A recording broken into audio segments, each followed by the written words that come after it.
Everyone, good morning. কেমন আছো তোমরা সবাই? নিশ্চয়ই অনেক ভালো আছো। আমি আর ম্যাগিও ভালো আছি। ওই যে আমার ম্যাগি ওইখানে শুয়ে আছে। আর আজকে হচ্ছে বৃহস্পতিবার, আর এখন অনেকটাই বেজে গেছে জানো। এই দেখো, 9টা বাজতে চললো, 5-7 মিনিট বাকি। সকাল থেকে আর ক্যামেরা অন করিনি। আর একটুখানি ব্যাক পেনও হয়েছে জানো তো, মানে এত সেই পাসপোর্ট খোঁজাখুঁজি করছি। তো মানে কালকে ওই যে টিভির তলার যে এই যে আলমারিটা রয়েছে না, মানে ক্যাবিনেটটা, নিচে বসে মানে একটা টুলের ওপর, আমি তো মাটিতে বসি না, তো নিচে একটা টুলের ওপর বসে ওইটা ভেতর থেকে সব বারটার করে, তাও একটা তাক জানো, দুটো তাক আর পারিনি। তারপরে এত কোমরে ব্যথা হয়েছে, কোমরে ঠিক বলবো না, মানে ব্যাক পেন আর কি। সেই জন্যে আজকে আর মানে তার উপর ঠান্ডাও আছে মোটামুটি, তো ওই জন্য এইসব নিয়ে আর ক্যামেরা অন করা হয়নি সকাল থেকে। আর বারান্দাতেও যাইনি জানো তো, ওই একবার গেছি, যাইনি বলাটা ভুল, একবার গেছি কাপড় জামাগুলো জাস্ট শুকোতে দিয়ে চলে এসেছি। আর দাঁড়িয়ে এদিক ওদিক দেখা, সূর্য দেখা, এসব আর করিনি। তো এইবারে উঠলাম, উঠে ভাবলাম না এখন একটু তোমাদের সামনে আসি, তোমরা কে কী করছো, কেমন আছো। আর বিগ বাস্কেটে নাগপুর অরেঞ্জ অর্ডার দিলাম। কমলা লেবুটা একেবারেই নেই জানো তো, একটা আছে। আর অর্ডার দিতে গিয়ে দেখলাম নাগপুর অরেঞ্জটা মানে একটা ইকোনমি আছে, আর আর একটা বোধহয় একটু দাম বেশি। সে দাম বেশিটা তো শেষ, আর পাওয়া যাবে না নাকি। আর ইকোনমিটাও বলছে লাস্ট ব্যাচ আর কি এটা। আর এরপর আর নাকি নাগপুর অরেঞ্জ পাওয়া যাবে না। কি জ্বালা বলো, অরেঞ্জ তো সবেই উঠলো, কমলা লেবুর তো এই তো সিজন, এখনই অমনি সব শেষ, কি জানি। কিন্তু নাগপুর অরেঞ্জটাই আমি খাই, আর ওটাই বেশি মিষ্টি হয় এবং ভালো হয়। তো ওই জন্য আজকে মানে 3 বক্স নাগপুর অরেঞ্জ অর্ডার দিয়েছি। আসবে, এসে যাবে এক্ষুনি। আর একটা গ্রিন টি, এইটুকুই, আর কিছু না। তো শেষ হয়ে যাবে বলছে অরেঞ্জ, নাকি এখন আর পাওয়া যাবে না ওই মানে নাগপুর অরেঞ্জটা। আর ব্লিঙ্কিটে নাগপুর অরেঞ্জ আছে, ব্লিঙ্কিটে প্রত্যেকটা জিনিসের দাম বেশি। বিগ বাস্কেট থেকে ব্লিঙ্কিট অনেক দাম মানে বেশি নেয়। তাই জন্য ব্লিঙ্কিটে আমি খুব একটা কেন বলতে গেলে একেবারেই অর্ডার দিই না। যাই হোক, আজকে রান্নার ব্যাপারটা এবারে বলি। মূলো সেদ্ধ হয়ে গেছে, আর আজকে দহি চিকেন করব। তো দহি চিকেনটা তোমাদের সঙ্গে শেয়ার করব। যদি কারোর ইচ্ছে হয় আমার মতো শর্টকাট পদ্ধতিতে করতেই পারো। শর্টকাট মানে ওই এরকমভাবেই মোটামুটি করে, তো সেটাই করব। তোমরা যারা যারা ইচ্ছুক তারা দেখে নিতে পারো এবং করতে পারো। শীতকালে এইগুলো করলে বেশ ভালোই লাগে। এর সঙ্গে তোমরা রুটি পরোটা যা হোক খেতে পারো, আমি তো ভাত দিয়েই খাবো। সকালবেলা ভাত দিয়েই খাবো, একটু বেশি করে করব, রাত্রির বেলা যাতে আমার রুটি দিয়ে হয়ে যায়। তো এই হচ্ছে ব্যাপার। তো বিগ বাস্কেট থেকে আসুক, সে আসুক, আমার কিছু না, কিছুই তো আর আইটেম সেরকম নয়। আমি চলে যাচ্ছি রান্নাঘরে, রান্নাঘরে গিয়ে এবার আরম্ভ করি আস্তে আস্তে ম্যাগিরগুলো বসাবো। এই আর কি, যেরকম রোজকার সব ব্যাপার আছে তোমরা তো জানোই, তো সেইগুলোই করি আর কি। চলো সঙ্গে থাকো। মহিলাকে একটু কাছ থেকে দেখাই, তা নাহলে তোমাদের তো পোষাবে না। তো মহিলাকে দেখি, এবার আমি রান্নাঘরে সিরিয়াসলি চলে যাব। এই দেখো, আজকে মহিলার জামা বাইরে থেকে ঘুরে আসার পর চেঞ্জ করে দিয়েছি। শম্পা বলে একজন, সে আমাকে ইনবক্সে লিখেছে, মানে সে যে কি লেখে, অনেক টাইম লাগে আমার সেই কমেন্ট করতে। মানে বানান ভুল, উল্টো পাল্টা, মানে জানি না সে কীরকম একটা। তো সেইগুলো থেকেই উদ্ধার করলাম যে সত্যি বাইরের জামা ম্যাগির চেঞ্জ করে দেওয়া উচিত, এটাই আর কি। মানে সেখান থেকে উদ্ধার করলাম যে বাইরে থেকে আসে যখন, কত জার্মস কত কিছুই তো মানে লাগতে পারে না, সেই জামাটা আর কন্টিনিউ করা উচিত না। তো তাই জন্যে আজকের থেকে সত্যি সেটাই শুনে চলছি। এসেছে, আমি ওর জামা চেঞ্জ করে এই বাড়ির জামা পরিয়ে দিয়েছি, এইটাই থাকুক, আর ওটা ওয়াশিং মেশিনে ফেলে দিয়েছি, কালকে কাচা হবে। তো ভালো বুদ্ধিই দিয়েছে। যাকগে, চলো, ওকে দেখানো হয়ে গেছে, ও এখন বেশি পাত্তা দিল না, দেখলে ও মানে ঘুমের মধ্যে আছে। তো আমি চলে যাই রান্নাঘরে আর কি। এই যে আমার বিস্কিটের কৌটোয় না, এইগুলো ভাঙা বিস্কিট ছিল জানো, সেইগুলো সব একটা ছোট কৌটোয় রেখেছি। এইটা আমি পায়রা সন্তানদের দেবো। এই যে একটু গুঁড়িয়ে নিচ্ছি, এইগুলো দেবো। রোজ চাল দিয়ে একঘেয়ে, ওদেরও তো একটু মুখ বদলাতে ইচ্ছে করে, তাই জন্য এই বিস্কুটের গুঁড়ো দেবো, ওদের জন্য রেখেছি। আমি কিন্তু রান্নাঘরে পৌঁছে গেছি, বুঝতেই তো পারছো, কিন্তু এই সব দেখো পড়ে আছে, কিছুই এখনো হয়নি। এই যে কুকারও পড়ে আছে, সব করব। বিগ বাস্কেট এসে গেছে, জিনিসগুলো নিয়ে নিই, তারপরে আবার রান্নাঘরের কাজে লাগবো। এক্ষুনি ফোন আসবে, ওই দেখ বলতে বলতে।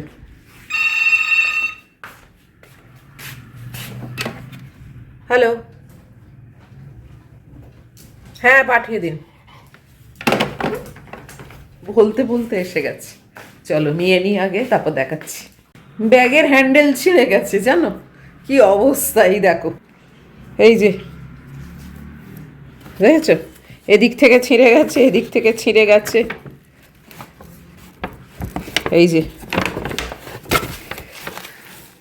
এবারে টেটলির নিয়েছি গ্রিন টি, লিপটন আর টেটলি এর মধ্যেই থাকি আমি। আর এই যে নাগপুর অরেঞ্জ, একটা বিগ বাস্কেট ভাবছে আমি কি ব্যবসা করব নাকি কি করব বলো, না পাওয়া গেলে। আর শীতকালে অরেঞ্জ খাওয়াটা খুবই দরকার, ভিটামিন সি এ ভর্তি। তোমরাও অরেঞ্জটা খাবে জানো তো শীতকালে, কেননা অরেঞ্জটা তো সারা বছর পাওয়া যায় না, আর অরেঞ্জে মানে ভিটামিন সি ভর্তি, খুবই উচিত খাওয়া। চলো, এই দেখো ইনি এসে গেছেন, এ দেখছে পিজিয়ান ভাই আছে কিনা। নেই বাবু, ওরা বিস্কুট খেয়ে চলে গেছে। হ্যাঁ, চলে এসো তুমি, রান্নাঘরে তোমার জায়গা নয়, যাও সোফায় গিয়ে বসো, যাও যাও চলে যাও, সোফায় ওঠো, সোফায় উঠে আরাম করে বসো। হ্যাঁ, এ কমলা লেবু, এ তোমার খাবার ব্যাপার নেই, যাও। হ্যাঁ, ব্যাগ ফ্যাগ সব দেখবে এখন। এখানে মাটিতে বসো না, সোফায় চলে যাও, সোফায় গিয়ে বসো, যাও আরাম করে। এইখানেই বসবে এখন মনে হয়, কে জানে। হ্যাঁ, বসলো 9:20 বেজে গেল দেখতে দেখতে, জানো কাজের মধ্যে অবশ্য কিছুই করিনি তা না, এই যে 3টে গ্যাসে 3টে বসাতে পেরেছি এই অবধি, আর কমলা লেবুগুলো তুলে ফেলেছি, এইটুকুই কাজ করেছি। আর চিকেনটাকে ম্যারিনেট করব, কি দিয়ে ম্যারিনেট করছি দেখো। তোমরা হয়তো জানো দই চিকেন এমন কিছু একটা আহামরি ডিশ নয়, বাট আবার অনেকেই তো হয়তো কোনোদিন করনি, নতুন রাঁধুনে আছো, তাদের জন্য হয়তো এটা কিছুটা হলেও হেল্প করবে। তো তোমরা দেখতে থাকো, আমি আমার মতো করে করি, তো দেখো সেইভাবেই তোমরা করে দেখো, খেতে কিন্তু বেশ ভালো হয়। তো চলো আগে চিকেনটাকে ম্যারিনেট করে তারপরে বাকিটা করব। তো এই দেখো আমি এই 4 পিস চিকেন নিয়ে নিয়েছি, 2 পিস সকালে 2 পিস রাত্রিরে। এবার এতে আমি আমার স্বাদ মতো নুন দিয়ে দিলাম, নুন আমি ভীষণই কম দিই, তোমরা কিন্তু পরিমাণগুলো না নিজেদের সুবিধে মতো করে নেবে, যেরকম চিকেনের পরিমাণ বা যেরকম তোমরা খাও সেই মতো তোমরা কম বেশি করে নিও। আচ্ছা, এবার দিলাম গোলমরিচের গুঁড়ো, আর এতে দিচ্ছি জিঞ্জার গার্লিক পেস্ট, এই 1 চামচই দিলাম, আবার কিন্তু রান্নার সময় দেবো। তো এবার এটাকে ভালো করে একটু মাখিয়ে, বিশাল অনেকক্ষণ ধরে যে রাখতে হবে তা না, যতক্ষণ না আমি মানে পুরোপুরি রেডি হচ্ছি রান্নাটা করার জন্যে, পেঁয়াজ টেঁয়াজ সব কুচোতে হবে, তো তাই ওইটুকু টাইম এটাকে ম্যারিনেট করে রাখছি। তো আমি এই যে মাখিয়ে রেখে দিলাম, এবার চলো পেঁয়াজ টেঁয়াজগুলো কেটে রেডি করি। তো জোগাড় জান্তিগুলো করলাম, এই দেখো পেঁয়াজ কুচিয়ে নিয়েছি, আর এখানে দইটাকে ফেটিয়ে রেখেছি, যেহেতু দহি চিকেন দই তো লাগবেই, টক দই, আর এখানে কাজু বেটে রেখেছি, বাস। তো চলো এবারে করতে আরম্ভ করি। তো এই যে আমার হকিংস ফিউচুরাটা বসিয়ে নিয়েছি, এতেই আজকে করব, আর কুকারে করছি না, কুকারে করলে না একটু বেশি জল দিতে হয়, তো গ্রেভিটা অতিরিক্ত বেশি হয়ে যায়, তাই জন্য আজকে একটু গ্রেভি কমের করব আর কি। এক এক দিন এক এক রকম শখ জাগে, তো কিভাবে করছি তোমরা দেখতে থাকো। খুব সিম্পল প্রসেস, মানে জানি না, আমি অন্তত এইভাবেই করি এবং খুবই সিম্পল, বেশি টাইমও লাগে না। তো চটপটি হয়ে যায়। তো এই একটাই রান্না আমার, এইটা করে তারপরে একটু আটা মাখবো রাত্রিরে, করে এবার ব্রেকফাস্ট নিয়ে চলে যাব। চলো। এই যে কড়ায় দেখো সাদা তেল দিয়ে দিয়েছি।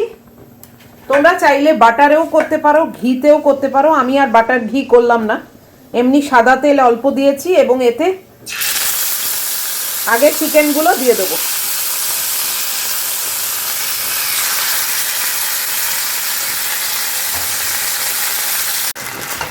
দারুণ একটা গন্ধ বেরিয়েছে জানো, অসাধারণ গন্ধ বেরিয়েছে। এইভাবে তোমরা একবার করে দেখো। কিছুই কিন্তু মানে ম্যারিনেশনের জন্য বেশি কিছুই দিইনি, জাস্ট দেখলে তো গোলমরিচের গুঁড়ো, আদা রসুন পেস্ট আর একটু স্বাদ মতো নুন, বাস। এটা একটু সটে করব, বেশিক্ষণ না, মানে একেবারে যে সেই রান্না পুরো করে ফেলবো তা কিন্তু না। একটু কালার আসুক, সঙ্গে সঙ্গে এটাকে নামিয়ে নেব।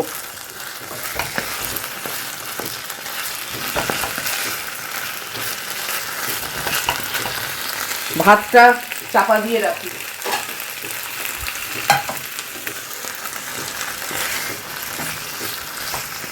আচ্ছা, চিকেনটা তুলে নিয়েছি, নিয়ে দেখো শুকনো লঙ্কা ফোড়ন দিয়েছি। আর তোমরা এখানে গোটা গরম মশলা দেবে। আমি তো গোটা গরম মশলাটা খুব একটা ইউজ করি না, একেবারেই ইউজ করি না বলতে পারো, তাই আমি দিলাম না। তোমরা কিন্তু এই সময় গোটা গরম মশলা দেবে। আমি পেঁয়াজটা দিয়ে দিলাম। এটা একটা মিডিয়াম সাইজ পেঁয়াজ আমি দিয়েছি, সেটা আমার চিকেন যতটা সেই মাপ করে। তোমাদের বেশি চিকেন থাকলে অবশ্যই বেশি পেঁয়াজ লাগবে। পেঁয়াজটাকে একটু সটে করে নেব, খুব বেশি কালচে করে নয় কিন্তু। বলেছিলাম না রান্নার সময় আবার আদা রসুন পেস্ট লাগবে, তো দেখো আবার 1 টিস্পুন মতো আদা রসুনের পেস্ট দিয়ে দিয়েছি।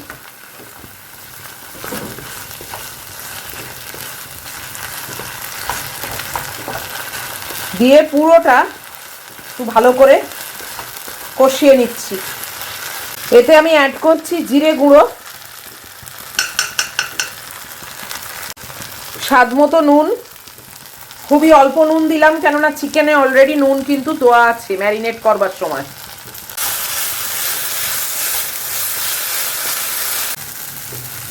গ্যাসটাকে কিন্তু আমি একদম কমিয়ে রেখেছি। এবার আমি এই কাজু পেস্টটা দিয়ে দিলাম।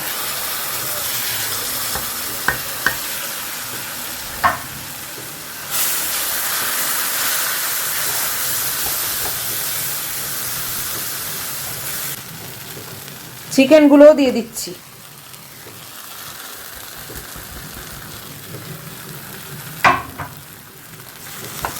দিয়ে কাজু পেস্টের সঙ্গে খুব ভালো করে এটাকে মাখাবো। গ্যাস কিন্তু একদম লো হিটে আছে। এইভাবে তোমরা একটু করে দেখো, খেতে কিন্তু বেশ ভালোই হয়। এবার দইটা দিয়ে দিচ্ছি। দইটা অবশ্যই ফেটিয়ে রাখবে।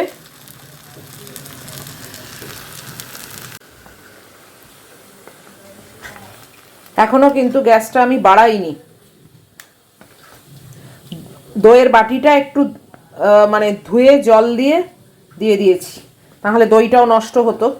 কিছু তো লেগেই থাকে বাটিতে না। এতে মশলা কিন্তু এক কাঁড়ি কিছুই আর পড়বে না। যেহেতু আমি গরম মশলা গোটা দিইনি প্রথমে, তাই জন্যে এখন একটু গরম মশলা দেবো, মানে পাউডার, গুঁড়ো আর কি। এই যে 1 চিমটে আমি গরম মশলা দিয়ে দিলাম। এই অবস্থায় আমি এটাকে ঢাকা দিয়ে কুক হতে দেবো।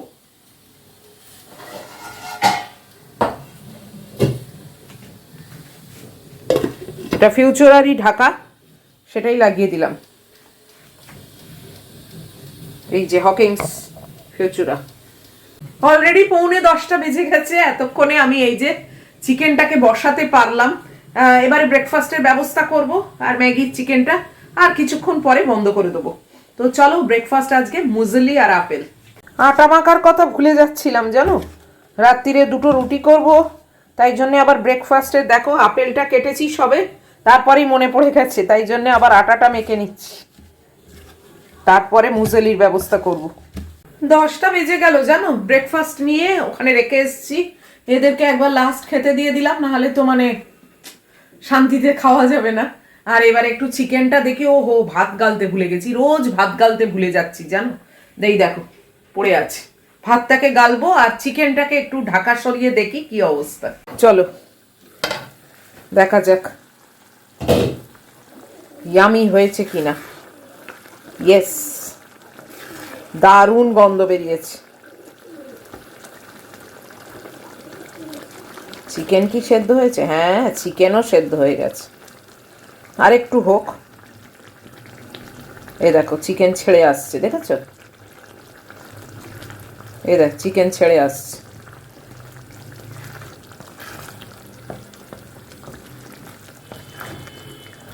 এক কাঁড়ি মশলাও পড়ে না, কিছু না, খেতে কিন্তু একদম দুর্দান্ত হয় জানো। এর ওপরে একটুখানি চিলি ফ্লেক্স তোমরা ছড়িয়ে দিতে পারো, বা ধনেপাতার কুচিও ছড়িয়ে দিতে পারো। আমি দেখছি ধনেপাতা আছে, তো ধনেপাতাটা বরং একটু দিতে পারি, চিলি ফ্লেক্সটা দেবো না, কেননা এই যে শুকনো লঙ্কা আছে এতেই ঝাল হয়ে গেলে আমি আর খেতে পারবো না। আজকের গ্রেভির কনসিস্টেন্সিটা একদম আমার জন্য ঠিক। দাঁড়াও একটু ধনেপাতা দিই। চলো হাতেতেই একটু কুচিয়ে নিলাম ধনেপাতা, আবার ছুরি টুরি কে করে।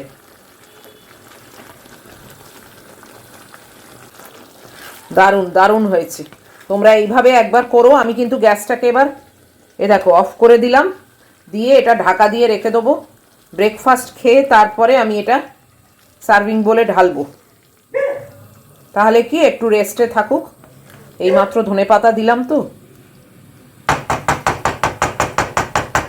দেখতে একদম সুপার ডুপার হয়েছে, তাই না? এই যে ঢাকা দেওয়া অবস্থাতেই রইল, আর আমি এবার আলো নিভিয়ে টাটা বাই বাই ওদেরকে টাটা করে চললাম। উফ, ব্যাক মানে ব্যাকেতে এমন পেন হয়েছে না, ওই এপিডিউরালের জায়গাটা মানে এক এক সময় খাচ করে লেগে যাচ্ছে, একটা না একটা সমস্যা লেগেই আছে বলো। বাপরে বাপ, বেশ ছিলাম সুখে থাকতে ভূতে কিলোয়। ভাবলাম যে ওই তলাটা একটু খুঁজি, তাও তলাটা যে পুরোপুরি খুঁজতে পেরেছি তাও না, একটা তাক খুঁজেছি সেখানে পেলাম না। তবে কাজের মধ্যে মানে একটা পাসপোর্টের পুরো প্রত্যেকটা পাতার ফটোকপি মানে জেরক্স কপি সেটা পেয়েছি জানো তো, সেটা রেখে দিয়েছি। একান্ত যদি না পাই আর একান্ত যদি আমার কোনো সময় ওটা দরকার পড়ে, তখন ওই পুলিশ স্টেশনে গিয়ে ওটা তোমার জিডি করতে হবে, করে আর তারপরে আবার রিঅ্যাপ্লাই করতে হয় না কি করতে হয়। তবে ওটা তো আমার এক্সপায়ার্ড পাসপোর্ট, ওটাকে জানি না কি প্রসেস আছে, দেখতে হবে। কিন্তু কোথায় যে ভ্যানিশ হয়ে গেল এটাও তো একটা অদ্ভুত ব্যাপার। বাড়িতে কেউ নেইও, কিছুই না, তার মধ্যে জিভেতেও আবার একটা ফুসকুড়ি মতো হয়েছে জানো এই ঠান্ডায়, সেখানেও ব্যথা। মানে কত আর তোমাদের বলবো বলো সমস্যার কথা, একটার পর একটা লেগেই আছে, তার মধ্যেও হাসি মুখে চালিয়ে যাচ্ছি। চলো, ওই যে আমার মেয়ে ওখানে ঘুমোচ্ছে, আর আমি মুজলি আর এই যে আপেল আর মুজলি নিয়ে এখন বসলাম। আমার বড় মেয়ে মেসেজ করছে, অফিস থেকে বাড়ি ফিরেছে, ওর মেসেজের একটু উত্তর দিই। আর তারপরে তো আমি আজকে নো হেয়ার ওয়াশ, আজকে হেয়ার ওয়াশ করবো না, কালকে শ্যাম্পু করেছি বাস। তো ম্যাগুকে খাওয়াতে হবে, ওকে আজকাল আমি একটু তাড়াতাড়ি খাইয়ে দিই, তাহলে ও মানে খায়ও এবং মিটেও যায়। বেশি দেরি করলেই না ও আর খেতে চায় না, তারপর বমি করবে, সে আর এক উৎপাত। যাকে চলো ব্রেকফাস্টটা খেয়ে নিই। আমার মেয়ে ঘুমিয়ে ঘুমিয়ে কি গজরাচ্ছে দেখেছো, রেগে।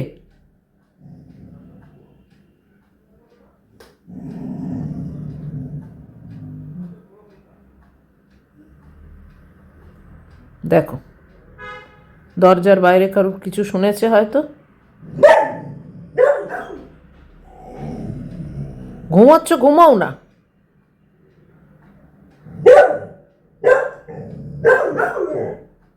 কি বলবে বলো, ঘুমিয়ে ঘুমিয়ে সমানে গজরাচ্ছে জানো, তাই তোমাদেরকে একটু দেখালাম। এই যে দহি চিকেনটা তোমাদেরকে দেখিয়ে দিলাম সার্ভিং বলে ঢেলে। ব্রেকফাস্ট আমার হয়ে গেছে, আমি বলেছিলাম যে এটা সার্ভিং বলে ঢেলে নেবো, তাই নিয়েছি। তো তোমাদের ফাইনাল লুকটা একবার দেখিয়ে দিলাম। খেতে কিন্তু অসাধারণ হয়, এবং আমি একটুখানি টেস্ট করে দেখেছি, জাস্ট দারুণ হয়েছে, অসাধারণ টেস্ট হয়েছে জানো, মানে টু মাচ টেস্টি। তোমরা এইভাবে একবার করে দেখো, দারুণ লাগবে। রুটি দিয়ে তো রাত্রিরে খাবো, আর সকালবেলা ভাত দিয়ে খাবো। এবার তোমরা অনেকেই হয়তো ভাবছো তুমি তো সকালের খাবার রাত্রিরে খেতে পারো না, সেটা একটা প্রবলেম জানো তো। একান্ত যদি না খেতে ইচ্ছে হয়, কই বাত নেই, আমি কালকে লাঞ্চে খাবো। মানে জিনিসটা তো নষ্ট করব না, রাত্রিরে বাই চান্স যদি খেতে না পারি তাহলে সকালবেলা কালকে লাঞ্চে খাবো। তবে রুটির আটা তো মেখে রেখেছি, তো রাত্রিরে তো রুটি খাবো, তো দেখবো সেরকম হলে বেগুন ভাজা করে খাবো, আর এটা কালকে লাঞ্চে আমার হয়ে যাবে, কালকে আর রান্না করতে হবে না। এই ধান্দাতেও আছি, বুঝতে পারছো? তো এই করেই চালাচ্ছি আর কি, মানে এইটা ওর ঘাড়ে ওটা এর ঘাড়ে, এই করে করে। তো যাই হোক, চলো এবারে আমি এখন যাব আমার নেক্সট যুদ্ধ, সেটা হচ্ছে ম্যাগিকে খাওয়ানো। আর তোমাদের কাছ থেকে আমি এবার বিদায় নেবো, ভিডিওটা এই অবধিই থাক। আর এত অবধিও যদি তোমাদের ভালো লাগে তাহলে প্লিজ একটা লাইক, শেয়ার, কমেন্টটা সাবস্ক্রাইব করো, হাইপটা প্লিজ চেষ্টা করো টিপে দিতে। আর দেখা হচ্ছে খুব তাড়াতাড়ি আবার নেক্সট ব্লগে। টিল দেন তোমরা খুব ভালো থাকবে, খুব সাবধানে থাকবে। Love you all.